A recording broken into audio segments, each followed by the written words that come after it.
One of the big themes here in Geneva, like so many recent auto shows, has been the transition from traditional engines to something a little more novel. And Audi joined the fray here with their first plug-in hybrid. And Erin, you've been taking a closer look at it. I have. This is the A3 plug-in hybrid, the A3 e-tron. It's a hatchback. Ostensibly, it's just for Europe. It goes on sale a year from now. And it makes use of their parallel hybrid system that we've seen in the Jetta hybrid in the United States, but with a much bigger battery pack. So is that bigger power pack really about Audi trying to offer something a little different to Volkswagen? Is this thing pretty quick? Yeah, it should be. 204 horsepower, and it's not a big car, so it should be pretty quick. And of course, the bigger battery pack is also going to give it electric range, all electric range, in this case about 30 miles.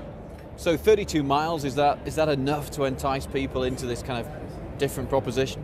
Well, that's about what we were getting with the Chevrolet Volt and the plug-in Prius that are already sold in the United States. And a lot of it depends on if Audi did bring the A3 e-tron to the US, how much would they charge for it and where would they sell it? And so that would, I think, have a lot to do with its success. At the moment, this is just in the hatchback platform that you don't have in the US.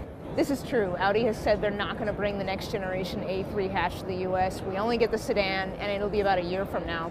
But I think if Audi wanted to do an e-tron version, they could easily package all that stuff into a sedan. It just might have a little bit of smaller trunk.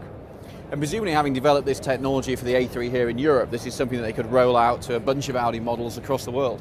Yeah, and that's exactly what officials say they're planning to do. They're committed to plug-in hybrid technology. They think it's a lot more viable than full electric vehicles. And so they are planning to roll out a new e-tron model at the rate of approximately one per year. Now, exactly how many of those we'll see in the US is anybody's guess, but they are committed to doing that in the long term. So this seems to be a real trend here in Geneva, that we've got pure electric cars are on the way out, plug-in hybrids where it's at. Yeah, and one of the officials I spoke to yesterday was actually saying that it's just a lot more challenging to do a vehicle without an internal combustion engine because you don't have that engine available to heat the cabin and run the accessories. And when you force the battery pack to do that, you decrease range. And so that's always the big deal with electric cars.